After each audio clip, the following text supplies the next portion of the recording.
اور کسی بڑے سے بڑے امثال اللہ کے کسی بڑے ولی کے بارے میں یہ بات نہیں کہی گئی کہ وہ نبیوں کا وارث ہے۔ نبیوں کا وارث عالم کو بتایا گیا، علم والا کو بتایا۔ ان الانبیاء لم یورثوا دینارا ولا درہما۔ آخر ایسا کیوں؟ علم والوں کی شان بتائی گئی ہے۔ ایمان والوں کے درجات تو بلند ہوتے ہیں، لیکن ان میں جن کو اللہ نے علم دیا ان کا درجہ تو کچھ الگ ہے۔ اور قرآن کریم نے علم کے ذکر میں جو الفاظ استعمال کیے وہ دو طرح کے ہیں۔ علمک، علم القرآن، علم الانسان، علم بالقلم، کہ تم نے سیکھا نہیں، اللہ نے سکھایا۔ ایک لفظ یہ استعمال کیا،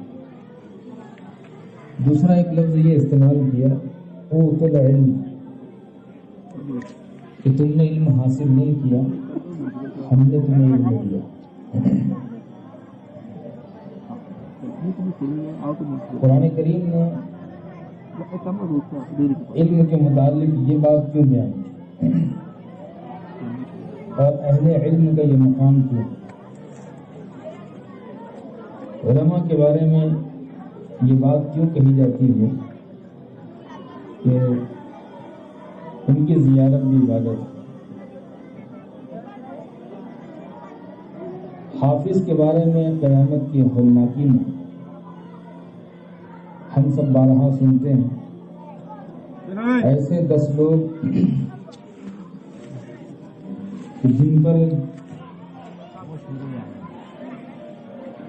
جن کے لیے جہنم واجب ہو چکی ہوگی، ان کی شفاعت حافظ قرآن کرے گا اور وہ نجات پا جائیں گے۔ علم کی یہ شان تھی، علم کا یہ مقام تھی، علم کی یہ حیثیت تھی۔ اس کی وجہ یہ ہے کہ علم اگر نہ ہو اللہ کا تعارف اور اللہ کی منشا زمین پر صحیح نہیں ہو سکتی۔ اللہ کا جو نظام ہے، اللہ کی جو مشیت ہے، اللہ کا جو ارادہ ہے، مخلوق مجھے پہچانے اور میری تابعداری کرے گی۔ علم اگر صحیح نہ ہو تو احکام صحیح طور پر بجا نہیں لایا جا سکتا۔ ایک صاحب مسجد میں نماز پڑھ رہے تھے تو ان کے قریب کسی نے بدبو محسوس کی۔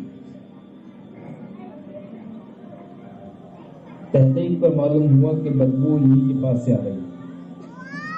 ان سے پوچھنے پر معلوم ہوا کہ ان کے جیب میں گوبر ہے، لید ہے۔ ان سے پوچھا گیا آپ نے یہ جیب میں لید کیوں رکھا؟ تو انہوں نے کہا میں نے سنا تھا کہ نفس کی مخالفت کرنا چاہیے، میرا دل اس وقت کہہ رہا تھا عطر لگانا چاہیے تو میں نے گوبر رکھ دیا۔ علم اگر صحیح نہ ہو تو دین ایک معمہ بن کر رہ جائے گا۔ جذبات کا نام دین ہو جائے گا، خیالات کا نام دین ہو جائے گا، غلبے کا نام دین ہو جائے گا، احوال کا نام دین ہو جائے گا۔ کوئی ایک وظیفہ کر رہا ہوگا، اس پر ایک کیفیت طاری ہوگی، وہ اسی کو دین کہہ لے گا۔ آج سے 10-15 دن پہلے کی بات ہے، ہمیں ایک فون آیا تھا۔ وہ کچھ وقت دبئی بھی گزار چکے ہیں، انجینئر، بڑے ذہین بھی ہیں۔ ہماری ان سے ملاقات ہے، فون پر بہت دیر تک وہ روتے رہے رودات سنائی، حالات سنائے، فلسطین کے قضیے پر کچھ گفتگو کی، بہت دیر تک وہ روتے رہے۔ پھر اس کے بعد انہوں نے کہا کہ میرے ساتھ حرم میں یہ ہوا، یہ ہوا، یہ ہوا، ہم نے سب سنا۔ پھر آخر میں انہوں نے ایک بات کہی کہ میں آپ سے ایک بات کہنا چاہتا تھا، اور اللہ گواہ ہے کہ میں نے ابھی تک یہ بات کسی سے نہیں کی۔ میں کہا جی کہیے، اور صرف آپ پہلے ہیں، میں آپ سے یہ بات بتا رہا ہوں، میں نے ابھی تک یہ بات کسی کو نہیں بتائی۔ میں نے کہا جی بتائی۔ مفتی صاحب میں امام مہدی ہوں۔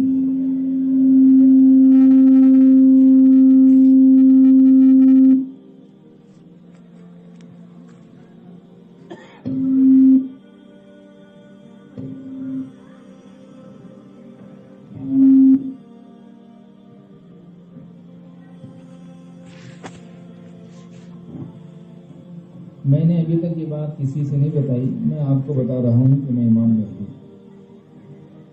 ہم نے ان سے کہا متخذ اللہ ولیا جاہلا، اللہ نے آج تک کسی جاہل کو ولی نہیں بنایا، جاہل کے امام مہدی کیا بنانا۔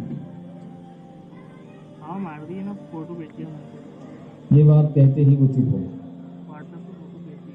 پھر مہدی بننے کا جو شوق تھا یا غلبہ تھا وہ ختم ہو گیا، اور ممکن ہے کہ وہ شاید دوبارہ نہیں اٹھے گا۔ جس دن ان کو معلوم پڑے گا کہ یہ مر گئے تو اس دن کریں گے دعویٰ۔ علم کی بنیاد یہ ہے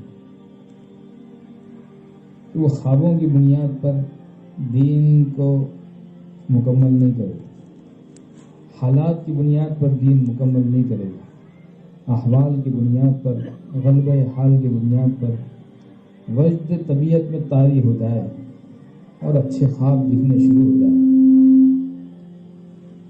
اس کو دین کا نام نہیں دے گا۔ وہ بتائے گا کہ حضرت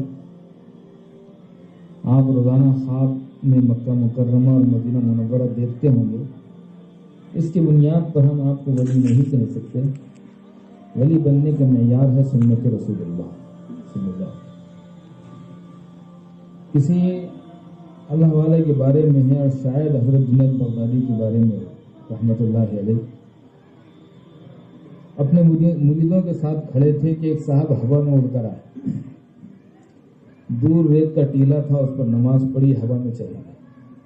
ان کے ساتھ جو ساتھی تھے انہوں نے بڑی حیرت کی نگاہوں سے ان کو دیکھا، رشک کی نگاہوں سے دیکھا۔ ان کا یہ خیال تھا کہ یہ ہمارے پیر ہوتے تو اچھا ہوتا، یہ ہمارے پیر تو ایسے کبھی ہوا میں اڑے نہیں۔ ہمارے ڈاکٹر صاحب بولتے ہوا میں تو مکھیاں بھی اڑ جاتے ہیں، مچھر بھی اڑ جاتے ہیں۔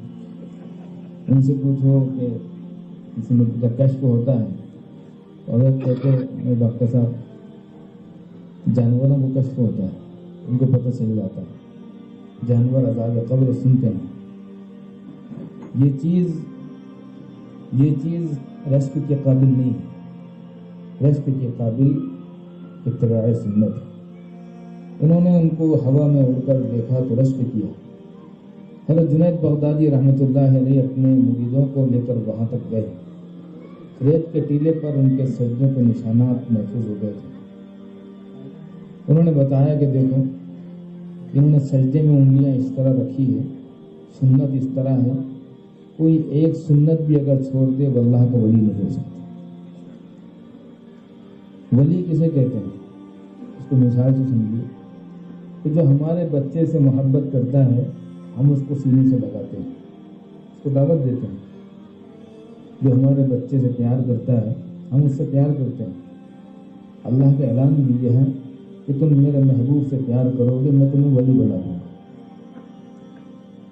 جو آپ صلی اللہ علیہ وآلہ وسلم کی سیرت اور سنت کے خلاف کام کرے گا، ہمارے بیٹے کو جو ستائے گا، اس کا دل دکھائے گا، اس کی مرضی کے خلاف کام کرے گا، ہم اس کو اپنے قریب تو نہیں کریں گے۔ جو اللہ کے حبیب کے خلاف اپنی زندگی گزارے گا کہ اللہ اس کو ولی بنا دیں گے۔ اگر علم نہ ہو تو پورا دین ختم ہو جائے، دین کی پوری شبیہ بگڑ جائے، پوری حیت بگڑ جائے۔ اس لیے چاہے مختصر طور پر صحیح، لیکن ہر زمانے میں ایک جماعت ایسی رہی جس نے بتایا کہ کعبہ ادھر ہے، جس نے بتایا روضہ رسول یہ ہے، جس نے بتایا سمت قبلہ یہ ہے۔ اس نے مشرق کو مغرب، مغرب کو مشرق نہیں ہونے دیا۔ علی میاں صاحب رحمۃ اللہ علیہ کے ادیبانہ انداز میں کہ علماء قطب مینار ہوتے ہیں، علماء قبلہ نما ہوتے ہیں، قطب نما ہوتے ہیں، وہ بتاتے ہیں یہ قبلہ ہے۔ اس لیے علم والوں کا مقام ہے۔